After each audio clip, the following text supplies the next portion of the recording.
Di peta dunia modern, Amerika Serikat tidak sekadar hadir sebagai sebuah negara. Ia berdiri sebagai pusat gravitasi global, keputusan politiknya menggema lintas benua, kebijakan ekonominya mengguncang pasar dunia, dan kekuatan militernya menjangkau hampir setiap sudut bumi. Dari markas NATO hingga pangkalan militer di negeri-negeri jauh, Amerika menempatkan dirinya bukan sebagai bagian dari tatanan dunia, melainkan sebagai penentunya. Posisi ini memberi Amerika kuasa yang nyaris tak tertandingi. Dolar menjadi bahasa bersama perdagangan internasional. Perusahaan-perusahaannya menembus batas negara. Dan narasi demokrasi kerap dibawa sebagai alasan moral untuk campur tangan. Namun di balik pengaruh itu, tumbuh kesan arogansi yang sulit disangkal. Amerika lantang berbicara tentang kebebasan, tetapi memilih siapa yang layak merdeka. Ia mengecam pelanggaran hak asasi, sambil menutup mata ketika kepentingannya sendiri yang terancam. Disinilah standar ganda mulai terlihat. Hukum internasional ditegakkan ketika sejalan dan diabaikan ketika menghalangi. Dari sinilah dunia belajar bahwa kekuasaan tidak selalu datang dengan keadilan. Amerika dengan segala pengaruh politik, ekonomi, dan militernya telah membentuk tatanan global yang timpang. Sebuah tatanan di mana satu suara bisa terdengar lebih keras daripada ratusan negara lain. Tak heran jika kemudian Amerika dibenci oleh banyak negara. Dunia telah merekam kuat sejarah dan sikap politik Amerika yang ambigu.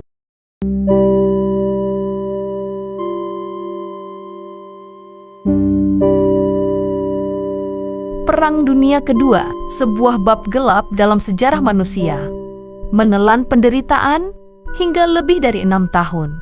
Sebuah catatan yang mengingatkan sejarah agar menolak lupa.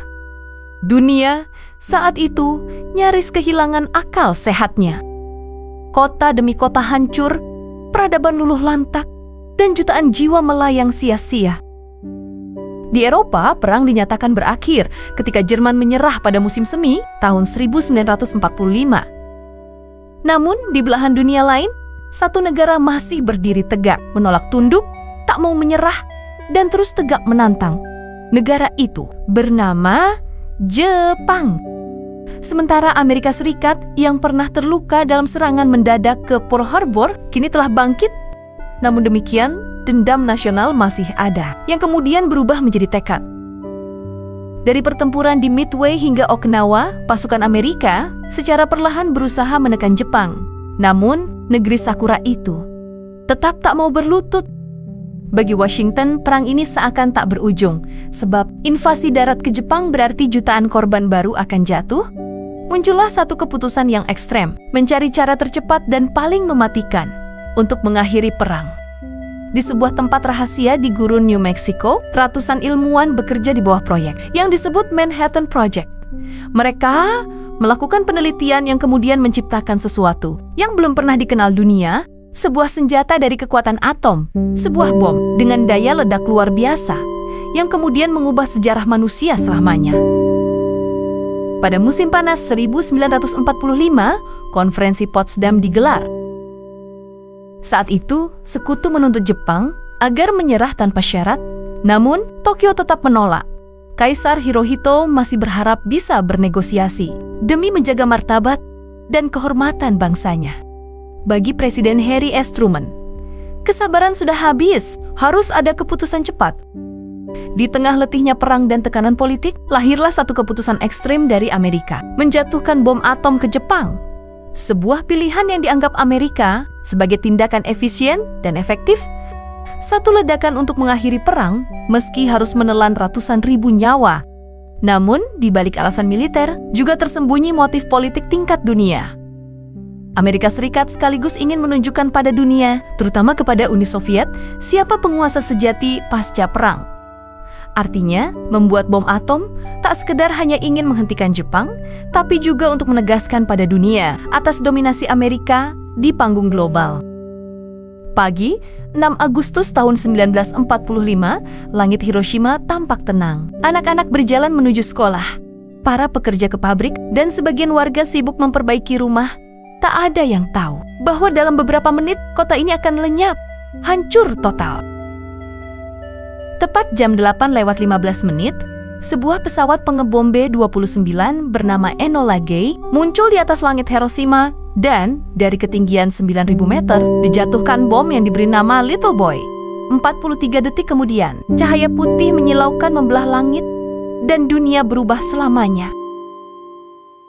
Dalam sekejap, suhu di pusat ledakan mencapai lebih dari 4.000 derajat Celcius. Logam meleleh, tubuh manusia menguap tanpa jejak. Gelombang panas membakar seluruh kota. Dalam radius 2 km, tak ada yang tersisa. Ribuan orang tewas seketika. Yang masih hidup berjalan tanpa arah, tubuh mereka terbakar, kulit menggantung dari tangan dan wajah. Sungai-sungai dipenuhi tubuh. Beberapa masih bernapas, suara serak meminta air dan meminta tolong terdengar sayu. Lebih dari 70.000 orang meninggal dalam hitungan detik. Puluhan ribu lainnya menyusul akibat luka bakar, kelaparan, dan penyakit baru yang belum pernah dikenal radiasi. 3 hari kemudian, dunia kembali bergetar. Bom kedua, Fat Man, dijatuhkan di Nagasaki. Sekali lagi, puluhan ribu nyawa lenyap. Jepang pun akhirnya mengerti, ini bukan perang biasa, ini kehancuran total. Pada 15 Agustus tahun 1945, Kaisar Hirohito berbicara untuk pertama kalinya kepada rakyatnya. Dengan suara yang berat, ia menyatakan bahwa Jepang menerima syarat penyerahan tanpa syarat dari sekutu. Ia tidak menyebut kata kalah, hanya mengatakan situasi perang tidak lagi menguntungkan bagi Jepang. Sebuah kalimat halus untuk kenyataan yang getir. Kekalahan mutlak. Perang Dunia Kedua pun berakhir. Dunia bersorak lega, tapi di Hiroshima dan Nagasaki hanya ada sunyi dan tangisan. Tanah masih panas, udara syarat radiasi, para penintas, hibakusha, hidup dalam penderitaan panjang, rambut rontok, kulit rusak, dan kanker yang datang bertahun-tahun kemudian. Dari reruntuhan itu, Jepang berusaha untuk bangkit. Dalam beberapa dekade, negeri yang hancur total itu menjelma menjadi kekuatan ekonomi dunia. Mereka membangun dari abu, bukan untuk membalas, tapi untuk hidup. Namun bagi Amerika Serikat, kemenangan itu menyisakan beban moral. Para ilmuwan Manhattan Project menyesal. Mereka tak menyangka hasil kerja mereka akan memusnahkan begitu banyak nyawa tak berdosa, dan di seluruh dunia, perdebatan moral pun dimulai. Apakah bom atom benar-benar perlu? Ledakan di Hiroshima menandai awal dari era baru, era ketakutan nuklir. Tak lama setelahnya, Uni Soviet memiliki bom atomnya sendiri.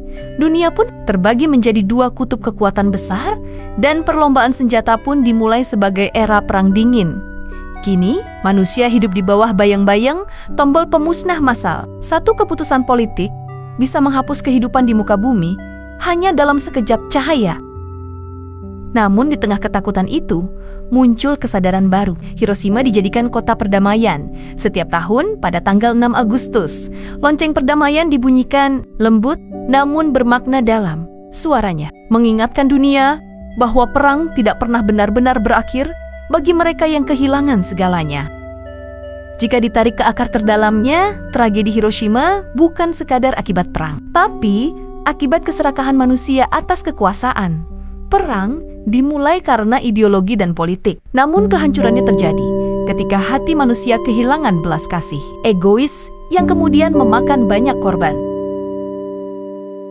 Hiroshima menjadi saksi bahwa ilmu tanpa nurani hanya melahirkan neraka di bumi, bahwa kemenangan sejati bukan ketika musuh hancur, tapi ketika manusia berhenti membenci. Dari Abu Kota Hiroshima lahir satu pesan abadi bahwa perdamaian bukan hadiah, melainkan kesadaran yang harus diperjuangkan oleh setiap generasi ke generasi. Hiroshima, luka yang mengingatkan dunia bahwa dalam perang tak pernah ada pemenang sejati. Yang tersisa hanyalah kesedihan, kehilangan, dan bayang-bayang penderitaan. Kota yang dulu hidup seketika menjadi sunyi. Anak-anak kehilangan masa depan, keluarga tercerai-berai, dan generasi hancur dalam sekejap cahaya. Akankah egoisme masih mau menorehkan agenda ketiga?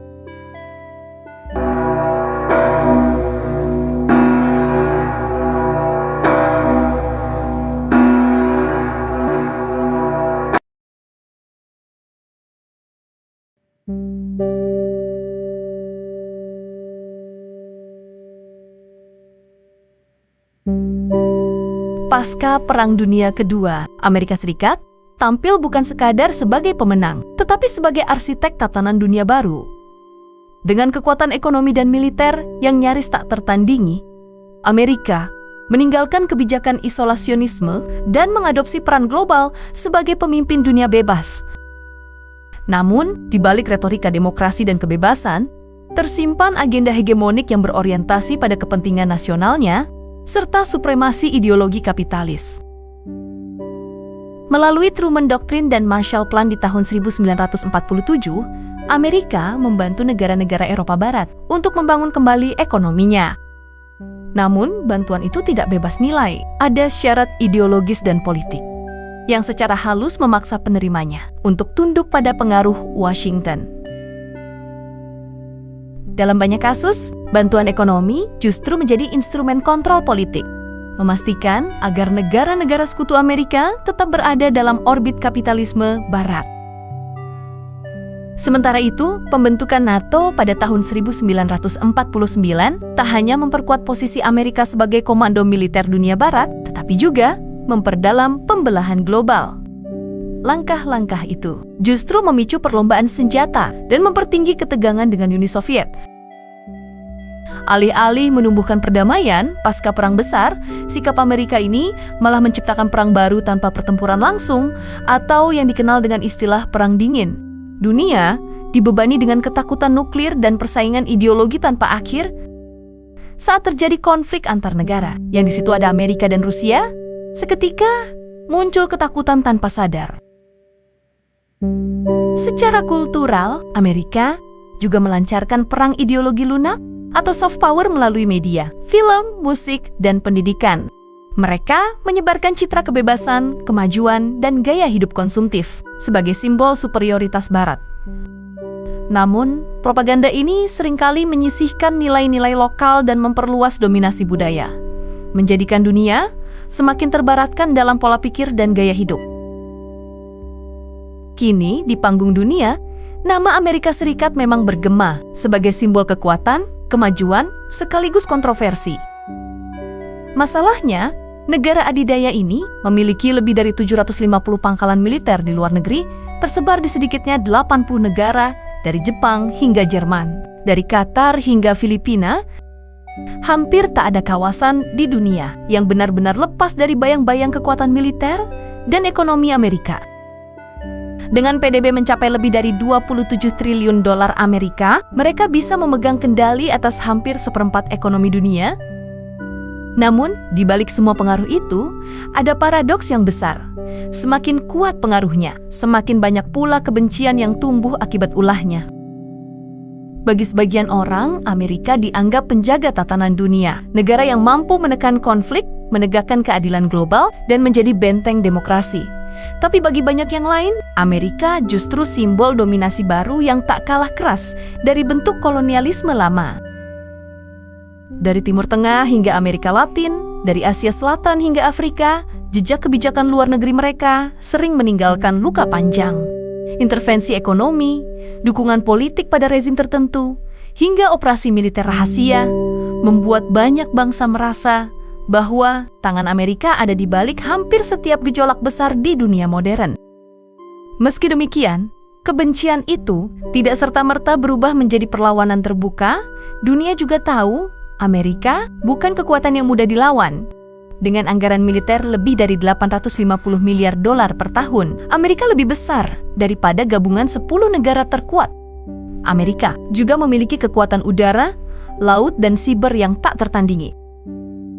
Beberapa negara boleh mencaci, tetapi jarang yang berani benar-benar menentangnya. Dalam politik global, Amerika ibarat penguasa yang tidak disukai rakyatnya, tapi tetap diikuti. Karena semua tahu, satu langkah salah bisa berakibat fatal. Salah satu penyebab utama mengapa Amerika Serikat dibenci oleh banyak bangsa di dunia, karena kebiasaannya mencampuri urusan dalam negeri negara lain. Terutama lewat intervensi militer, mereka kerap datang dengan dalih mulia menegakkan demokrasi, melindungi hak asasi manusia, atau menjaga perdamaian dunia. Namun hasil akhirnya seringkali berbanding terbalik dengan tujuan yang diklaim mereka. Sebut saja perang di Vietnam pada dekade 1960-an. Dengan alasan mencegah meluasnya komunisme di Asia Tenggara, Amerika mengirim ratusan ribu tentaranya. Tetapi, perang itu justru menewaskan lebih dari 2 juta warga Vietnam, meluluh lantakan infrastruktur, dan meninggalkan trauma panjang bagi generasi setelahnya. Setelah lebih dari 1 dekade pertempuran, akhirnya Amerika mundur pada 1975 tanpa penyelesaian yang berarti. Vietnam porak-poranda, sementara Amerika hanya membawa pulang luka politik dan moral. Kisah serupa terjadi di Afghanistan. Setelah tragedi 11 September 2001, Amerika memimpin invasi untuk menumpas kelompok Taliban dan memburu Osama bin Laden. 20 tahun perang, triliunan dolar dihabiskan, ribuan warga sipil tewas, dan jutaan mengungsi. Ketika Amerika menarik pasukannya pada tahun 2021, Taliban berkuasa seolah 2 dekade pertempuran tak pernah terjadi. Lalu, ada Irak yang diserbu pada tahun 2003 dengan alasan bahwa Presiden Saddam Hussein menyimpan senjata pemusnah massal. Dunia kemudian tahu senjata itu tidak pernah ditemukan. Namun demikian, perang telah merenggut lebih dari 1,5 juta nyawa dan bahkan memicu lahirnya kelompok teror baru seperti ISIS. Irak kehilangan stabilitas politik hingga hari ini, sementara kepentingan minyak Amerika terus berjalan di balik layar. Rangkaian perang itu membuat banyak pihak menilai bahwa Amerika bukan sebagai penjaga perdamaian global, tetapi sumber kekacauan yang berpura-pura sebagai penyelamat. Mereka menggulingkan pemerintahan yang sah, menanam pengaruh politik, lalu meninggalkan negara itu dalam kehancuran dan konflik berkepanjangan. Di balik slogan-slogan moral, seperti demokrasi dan hak asasi manusia, ternyata tersimpan motif lain, ekonomi dan geopolitik, yang jauh lebih kuat. Akses energi, pengaruh global, dan supremasi militer. Banyak rakyat dunia merasa bahwa penderitaan mereka bukan akibat dari musuh dalam negeri, melainkan dari kekuatan asing yang datang dengan wajah penolong, tapi meninggalkan luka mendalam yang tak kunjung sembuh. Selain soal intervensi, alasan lain mengapa Amerika dibenci banyak negara adalah karena standar ganda dalam kebijakan luar negerinya. Amerika gemar menuding negara lain melanggar demokrasi dan hak asasi manusia, namun di sisi lain, ia menutup mata ketika sekutunya melakukan pelanggaran serupa. Lihat saja, hubungan mereka dengan Arab Saudi, Amerika kerap mengecam Iran, Korea Utara, atau Venezuela karena dianggap otoriter dan anti-demokrasi. Namun, terhadap Arab Saudi, negara tanpa pemilu, dengan rekam jejak pelanggaran HAM serius dan kebebasan berpendapat sebatas simbol, Amerika tetap bersahabat dengan akrab. Alasannya sederhana, minyak dan kekuasaan ekonomi, kepentingan energi, jauh lebih penting daripada idealisme yang sering mereka khotbahkan ke dunia. Begitu pula dalam hal senjata nuklir, Amerika menyerukan pelucutan senjata kepada Iran dan Korea Utara, tapi mereka sendiri menyimpan lebih dari 5.000 hulu ledak nuklir dan terus memperbarui sistem militernya. Dunia melihat ketidakkonsistenan itu sebagai bentuk arogansi, seakan-akan aturan hanya berlaku bagi negara lain, bukan bagi mereka. Di PBB, sikap hipokrit itu makin terlihat jelas. Amerika tercatat paling sering menggunakan hak veto, terutama untuk melindungi Israel dari kecaman internasional atas serangan terhadap warga sipil Palestina. Setiap kali dunia meminta pertanggungjawaban Israel, Amerika menolak resolusi itu. Namun, bila pelakunya negara lain yang bukan sekutu, mereka cepat sekali mendesak embargo dan hukuman. Hal semacam ini menumbuhkan citra bahwa Amerika bukanlah pemimpin moral dunia, melainkan kekuatan politik yang memilih diam saat sekutunya bersalah dan lantang bersuara saat musuhnya berbuat salah. Demokrasi, HAM, dan keadilan yang mereka gaungkan ternyata bersyarat. Hanya berlaku jika sejalan dengan kepentingan strategis Washington. Itulah sebabnya, di mata banyak bangsa, Amerika menjadi paradoks. Dihormati karena kekuatan ekonominya, ditakuti karena militernya, tapi dibenci karena kemunafikannya. Dunia tahu bahwa di balik pidato indah tentang kebebasan dan kemanusiaan, terselip ambisi besar untuk tetap menjadi penguasa tunggal di panggung global. Selama kepentingan itu mendikte kebijakan mereka, bayang-bayang kebencian terhadap Amerika akan terus hidup di banyak penjuru dunia. Bukan tidak mungkin, ini menjadi bola salju dan perang dunia ketiga. Yang tak diharapkan itu bisa-bisa terjadi, bukan karena berani, tapi tak kuat karena kesal.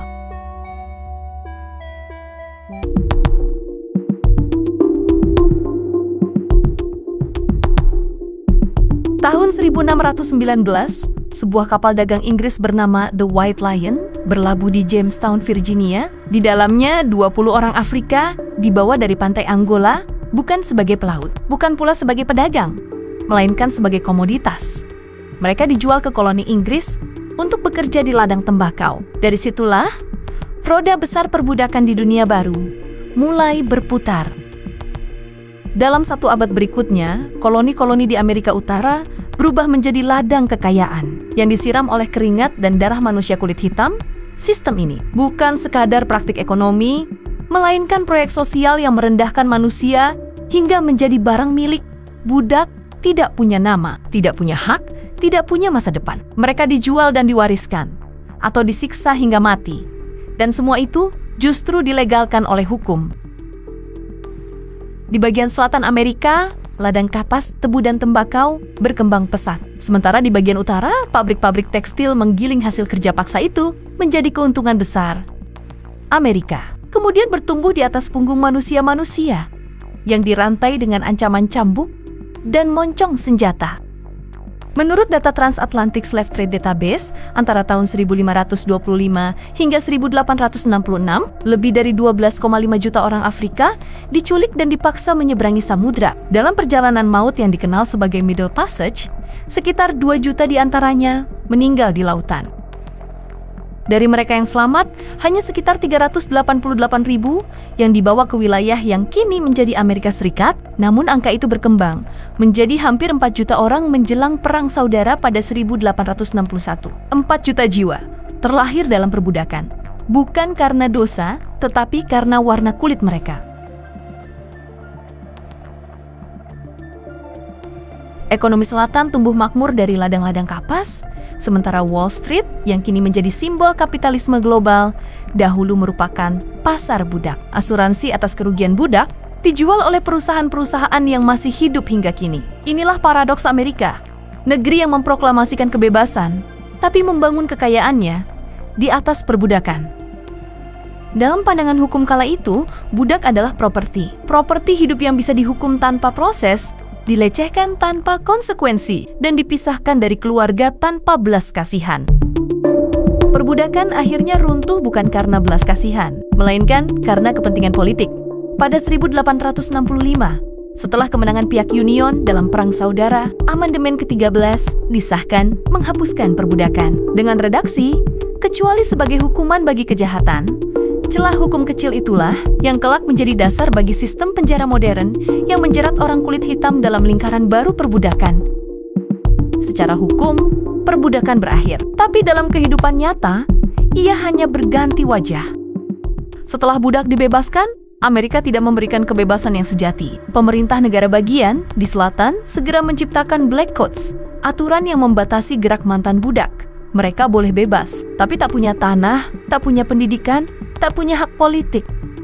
Pada akhir abad ke-19, segregasi dilegalkan melalui Jim Crow Laws, sistem yang memisahkan antara kulit hitam dan putih di sekolah, transportasi, rumah sakit, hingga toilet umum. Tahun 1896, Mahkamah Agung melalui kasus Plessy v. Ferguson menegaskan prinsip separate but equal, artinya terpisah tapi setara. Sebuah ironi, sebab pemisahan itu justru menegaskan praktik ketidaksetaraan.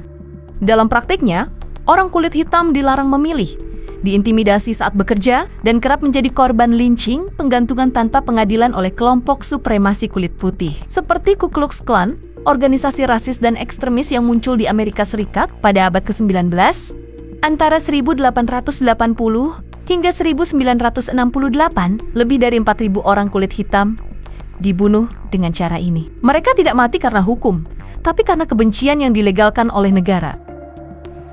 Abad ke-20 membawa wajah baru dari kekerasan lama berupa eksperimen medis. Tahun 1932 di Tuskegee, Alabama, lembaga resmi pemerintah AS bernama US Public Health Service meluncurkan studi sifilis terhadap 399 pria kulit hitam miskin. Mereka dijanjikan perawatan gratis, padahal sesungguhnya dijadikan kelinci percobaan. Bahkan setelah ditemukannya penisilin pada 1947, para dokter sengaja menahan pengobatan agar dapat melihat efek alami sifilis yang tidak diobati. Eksperimen itu berlangsung selama 40 tahun. Banyak peserta meninggal perlahan, sebagian kehilangan penglihatan dan kemampuan gerak. Sebagian lain menularkan penyakit kepada istri dan anak mereka. Dunia baru mengetahui kebenarannya pada tahun 1972 setelah koran The Washington Star membongkar skandal itu. Bill Clinton akhirnya meminta maaf pada 1997, lebih dari 6 dekade setelah penderitaan itu dimulai. Namun kasus Tuskegee bukan satu-satunya. Antara 1946 sampai 1948, peneliti AS juga melakukan Guatemala Syphilis Experiment dengan sengaja menulari lebih dari 1.300 orang di Guatemala, termasuk tahanan dan anak yatim, demi studi medis. Fakta ini baru terungkap pada tahun 2010.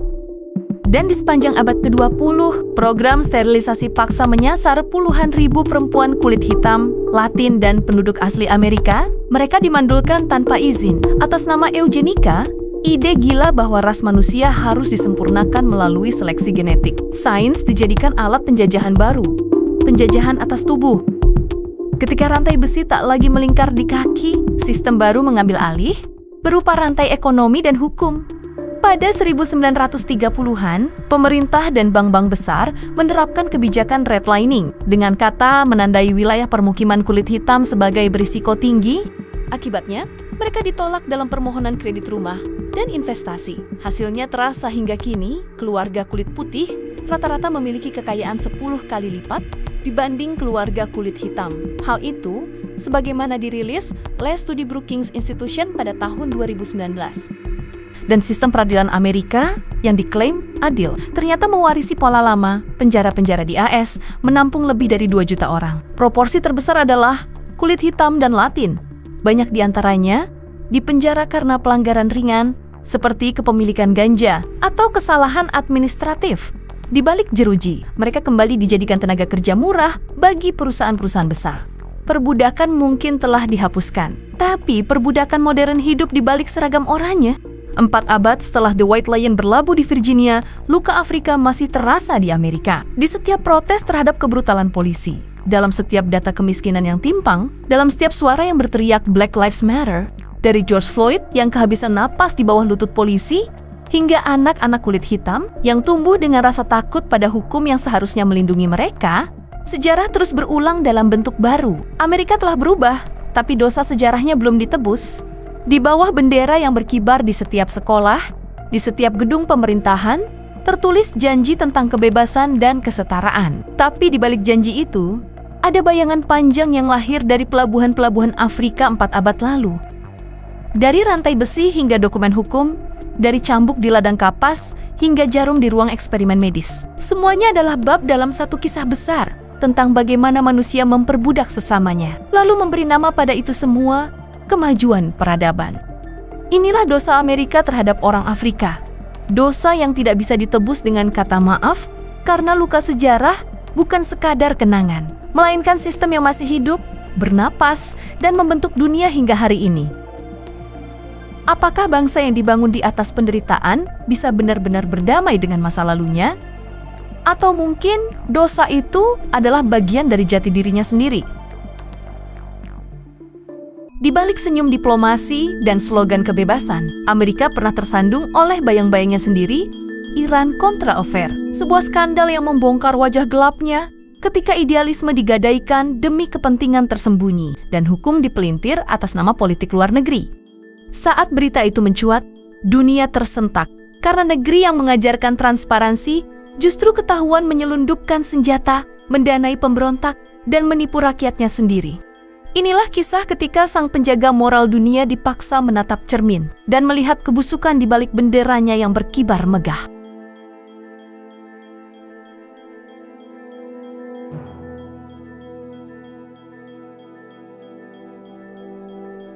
Pada awal 1980-an, dunia masih terbagi 2 kubu besar, Blok Barat yang dipimpin Amerika Serikat dan Blok Timur yang dikomando Uni Soviet. Sementara di Amerika Latin, negara Nicaragua menjadi ajang perebutan pengaruh. Pemerintahan yang sah di sana dikuasai kelompok Sandinista, gerakan kiri yang mendapat dukungan dari Kuba dan Uni Soviet.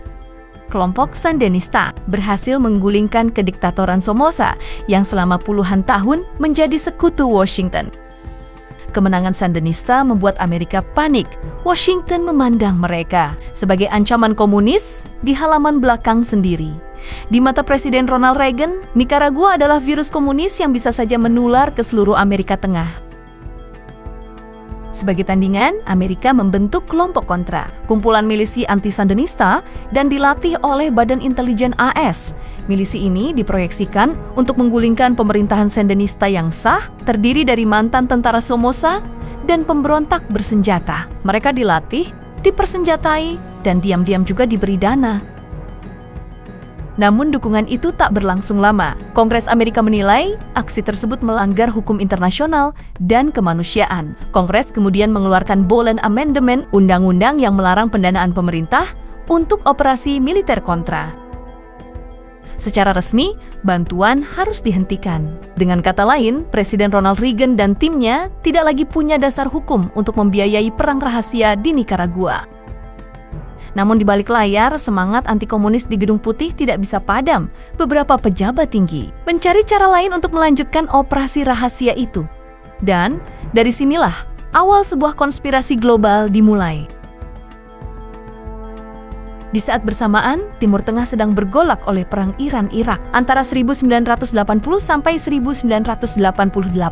Sementara Iran yang baru saja menjadi Republik Islam setelah menggulingkan Syah Muhammad Reza Pahlavi yang pro-Amerika, dianggap musuh utama Washington. Amerika bahkan memberlakukan embargo ketat terhadap penjualan senjata ke Iran sejak 1979.